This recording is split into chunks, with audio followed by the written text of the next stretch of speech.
Welcome बच्चों, मैं are के सिंह ऑनलाइन क्लासेज में आप सभी का स्वागत करता हूं।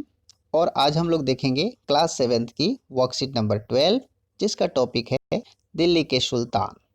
बच्चों, इस टॉपिक से संबंधित हमने 2 वर्कशीट पे ऑलरेडी काम कर चुके हैं। तो हम तीसरे भाग में देखेंगे कि इस सल्तनत के दौरान दिल्ली के जो विभिन्न सुल्तान थे, यानी उस दौरान के जो पीरियड है उसको दिल्ली सल्तनत कहा जाता है। यानी इस सल्तनत के दौरान की प्रमुख घटनाएं क्या थी और ख़ास तौर से अलाउद्दीन खिलजी और मोहम्मद तुगलक ने अपने प्रशासन में क्या क्या सुधार किए थे। तो आइए सबसे पहले हम शुरू करते हैं इन मुख्य बातों से जिसे वर्कशीट के पहले भाग में दिया हुआ है।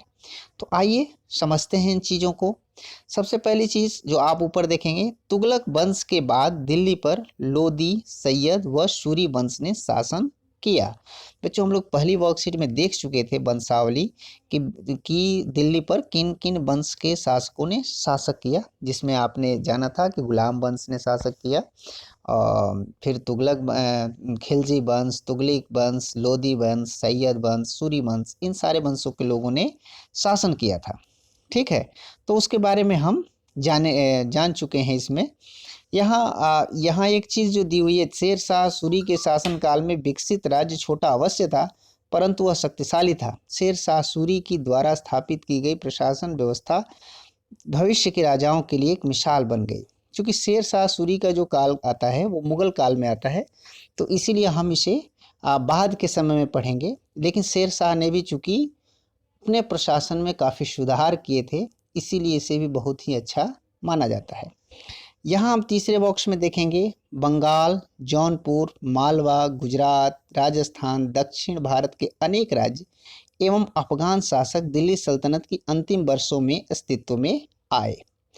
बच्चों, हमने शुरू में ही जाना था कि दिल्ली सल्तनत के शासक जब कमज़ोर पड़ने लगे थे, तो विभिन्न तरह के जो छोटे छोटे सूबे थे, उनके जो नवाब थे वो अपने आप को स्वतंत्र व्यवहार करने लगे थे। तो इस तरह के दिल्ली सल्तनत की जब कमज़ोर पड़ गई, तो ये सारे जो राज्य थे, जो क्षेत्र थे, वो अस्तित्व में आए। तो इनके बारे में भी हम लोग डिटेल में अगली वर्कशीट में जानेंगे। तो इस वर्कशीट में मुख्यतः हमें जानना है कि दिल्ली सल्तनत के जो 2 मुख्य शासक थे, जिन्होंने प्रशासन में, सेना में और व्यवस्था में काफ़ी सुधार किया, उन दोनों के बारे में हम जानेंगे कि उन्होंने किस तरह से उस समय की व्यवस्था को परिवर्तित किया अपने हिसाब से और उस समय की ज़रूरत के हिसाब से बदला। इन दो में से जो प्रमुख हैं वो है अलाउद्दीन खिलजी और मोहम्मद बिन तुगलक। अलाउद्दीन खिलजी खिलजी वंश का एक लंबे समय तक शासन करने वाला शासक था। वहीं मोहम्मद तुगलक ने भी काफ़ी लंबे समय तक शासन किया। तो इन लोगों ने अपने क्षेत्र विस्तार के साथ साथ अपने प्रशासन में काफ़ी सुधार किए, और क्या क्या किए उन चीज़ों को हम जानेंगे। सबसे पहले हम देखते हैं अलाउद्दीन खिलजी और मोहम्मद बिन तुगलक के शासनकाल की तुलना। अब खिलजी ने क्या किया, उसने आक्रमण से बचाने के लिए अपनी एक विशाल स्थायी सेना खड़ी की। बच्चों, इससे पहले अलाउद्दीन खिलजी से पहले जो शासकों की सेना होती थी वो स्थायी नहीं होती, बल्कि जब जरूरत पड़ती थी वो सैनिकों को इकट्ठा करते थे। बाकी समय में सैनिक नॉर्मल लोगों के साथ रहते थे। लेकिन अलाउद्दीन खिलजी के समय चूंकि विदेशों से विदेशी आक्रमणकारी लगातार आक्रमण करते रहते थे, इसीलिए उससे बचने के लिए उसने एक अपनी विशाल स्थायी सेना बना ली। ठीक है। दूसरी तरफ मोहम्मद तुगलक ने क्या किया था कि उन्होंने ट्रांस आक्शियाना पर हमला करने के लिए एक बड़ी सेना खड़ी की। मोहम्मद तुगलक की जो योजना थी अपने साम्राज्य विस्तार की बहुत थी। उसने तिब्बत तक के जो क्षेत्र थे उनको जीतने का सपना देखा था, और उसके लिए उसने एक बड़ी सेना बनाई थी। अलाउद्दीन खिलजी ने अपने सैनिकों के लिए सीरी नामक एक नए गैरिसन शहर का निर्माण किया। सीरी नामक, ठीक है, क्या बनाया, गैरिसन शहर। गैरिसन शहर हम पिछले वर्कशीट में जान चुके हैं। गैरिसन शहर क्या है, सोचिए। ठीक कह रहे हैं, गैरिसन शहर वो शहर होते थे, वो किले बंद शहर होते थे जिसमें सैनिक रहते थे। तो अलाउद्दीन खिलजी ने अपनी स्थायी सेना रख ली थी, इसीलिए उसने सीरी नामक जगह बनाई और वहां पर उसने सेना को रखा। जबकि तुगलक ने दिल्ली के 4 सबसे पुराने शहरों को निवासियों से खाली करवा लिया और वहां सैनिक छावनी बना दी। इसने कोई नया नहीं बनाया, बल्कि दिल्ली के जो 4 प्रमुख एरिया थे उनको खाली करा लिया और वहीं पर सेना को रख दिया। अलाउद्दीन खिलजी ने सैनिकों का पेट भरने की समस्या का समाधान किया। यह गंगा और यमुना के बीच की भूमि से कर के रूप में एकत्रित उपज के माध्यम से किया गया था। सैनिकों को मैंने भोजन के लिए, उनके वेतन देने के लिए गंगा और यमुना के बीच की जो भूमि थी उस पर जो टैक्स लिए जाते थे उसका उपयोग किया जाता था सैनिकों को वेतन देने में या उन्हें कहिए सुविधाएं देने में। जबकि मोहम्मद तुगलक ने गंगा यमुना के बीच के क्षेत्र से एकत्रित कर का उपयोग सेना को खिलाने के लिए किया गया था। लेकिन सुल्तान ने बड़ी संख्या में सैनिकों की आवश्यकता को पूरा करने के लिए अतिरिक्त कर भी लगाया। इसने जो वहाँ के उन एरिया में जो खेती होती थी उससे तो टैक्स लिया ही, क्योंकि इसने अभी शुरू में ही पढ़ा था, एक बड़ी सेना इसने खड़ी कर दी थी लद्दाख विजय या बहुत सारे विजय करने के लिए, तो इसके खर्चे बढ़ गए थे, तो इसीलिए इसने सेना पर खर्चे के लिए अतिरिक्त कर भी लोगों पर लगाया था। अलाउद्दीन खिलजी ने उन्होंने अपने सैनिकों का वेतन इक्ता के बजाय नगद में दिया। इससे पहले हम लोग पढ़े थे ना कि सैनिकों को इक्ता दे दिया था, किसी गांव दे दिया जाता था और उस गांव से राजस्व इकट्ठा करके वो सैनिक अपना खर्च चलाते थे। लेकिन अलाउद्दीन खिलजी ने नहीं, उसने क्या कर दिया कि अब सैनिकों को नगद वेतन देने की व्यवस्था कर दी। तुगलक ने भी उसे जारी रखा, तो उन्होंने नगद में वेतन का भुगतान किया लेकिन कीमतों को नियंत्रित नहीं किया। इसमें एक यहाँ पर छूट गया है, अलाउद्दीन खिलजी ने कीमतों का नियंत्रण किया था। जो मार्केट में मूल्य होते हैं किसी वस्तुओं के, उसका काफ़ी नियंत्रण किया था, बढ़ने नहीं देता था वो। ऐसा इसलिए किया जाता था ताकि सैनिकों के जो वेतन मिल रहे हैं उससे वो अपना गुजारा कर सके। ठीक है, तो ये अलाउद्दीन खिलजी की एक बहुत बड़ी उपलब्धि थी, लेकिन मोहम्मद तुगलक ने कीमतों को नियंत्रित नहीं किया।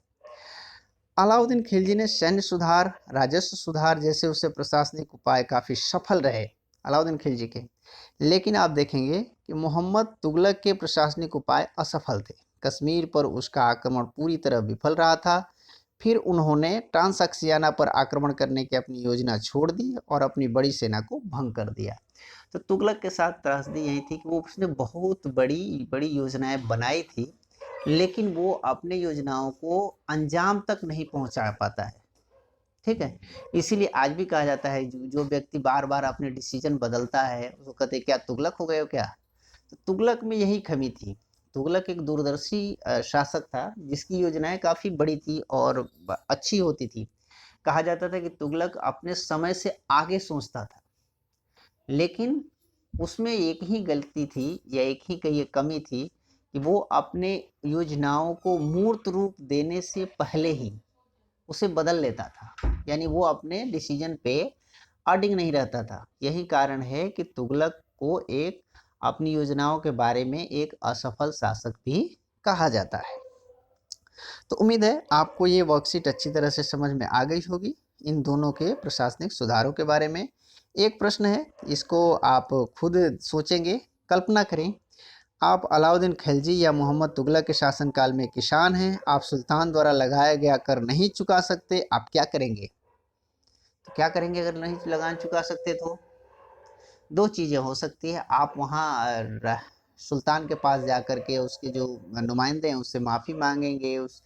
दूसरी बात कि अपनी ज़मीन बेच करके उसे कर चुकाना पड़ता था, क्योंकि इनको कर लेने की बड़ी सख्ती से कर वसूली का काम किया जाता था।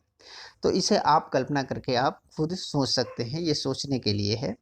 बाकी करने के लिए ये दो प्रश्न यहाँ दिए हुए हैं, तो आइए हम इन प्रश्नों के एक एक करके उत्तर देखते हैं।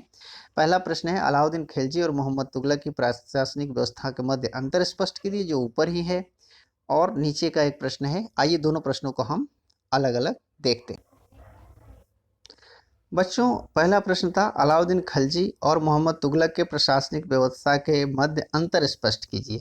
तो ये हमारे वर्कशीट में ही स्पष्ट दिया हुआ है, तो आप यहीं से इसे देख करके 3 या 4 अंतरों को अपनी कॉपी में लिख लेंगे। इसके बारे में हम लोगों ने चर्चा अभी पूरी डिटेल में कर चुके हैं, इसीलिए दोबारा मुझे बताने की ज़रूरत नहीं है। तो आप यहाँ से ही इसके उत्तर को लिख सकते हैं। आइए अब दूसरे प्रश्न को देखते हैं। दूसरा प्रश्न है कि नीचे दी गई सारणी में वंश के अनुसार उसके शासकों के नाम लिखिए। तो इसमें आपके वर्कशीट में तुगलक वंश और लोधी वंश दिया हुआ है, आपको ये चीज़ें लिखनी है। तो यहाँ पर चूंकि तुगलक वंश में कई और शासक हुए थे जो उतने महत्वपूर्ण नहीं थे, इसीलिए आपके जो सिलेबस है उसके हिसाब से हमने 3 प्रमुख शासकों के नाम लिखे हैं। तुगलक वंश के जो संस्थापक थे वो गयासुद्दीन तुगलक, दूसरा मोहम्मद तुगलक और तीसरा फिरोज शाह तुगलक। वहीं लोधी वंश के 3 शासक हुए थे जिन्होंने दिल्ली सल्तनत पर शासन किया था। इसका संस्थापक बहलोल लोधी, इसके बाद सिकंदर लोधी और तीसरा इब्राहिम लोधी। ठीक है, तो इसे आप यहाँ से इसके उत्तर लिख सकते हैं। बच्चों, उम्मीद है आपको ये वर्कशीट अच्छी तरह से समझ में आ गई होगी। तो आइए वर्कशीट के लास्ट में हम देखते हैं कोविड के संदर्भ में उपचित व्यवहार संबंधी संदेश। अपने हाथ नियमित रूप से पानी व साबुन से धोएं। बच्चों, हम सभी जानते हैं कि अभी हमारे एरिया में, दिल्ली में या कहीं पूरे देश में भी कोविड-19 का संकट नहीं टला है। इसीलिए हमें अभी भी पूरी तरह से सावधानी बरतनी है। इसीलिए हमें नियमित रूप से अपने हाथों को साबुन और पानी से धोना है। जब भी हम कोई संदिग्ध चीज़ें छूते हैं, बाहर की चीज़ें छूते हैं, तो जब हमने अपने हाथ को जरूर धोना है। साथ ही साथ मास्क पहनना है और सोशल डिस्टेंसिंग यानी 2 गज की दूरी का ध्यान रखना है। ऐसा करके हम कोविड-19 से बचाव कर सकते हैं। तो चलिए, उम्मीद है आपको ये वर्कशीट अच्छी तरह से समझ में आ गई होगी। तो इस वर्कशीट को कॉपी कलम निकालिए और इस वर्कशीट को पूरा करके अपने सर जी को भेज दीजिए ताकि वो चेक कर सकें कि आपने कितना कुछ सीखा है। मिलते हैं अगली वर्कशीट में, तब तक के लिए घर पे रहें, स्वस्थ रहें, खुश रहें।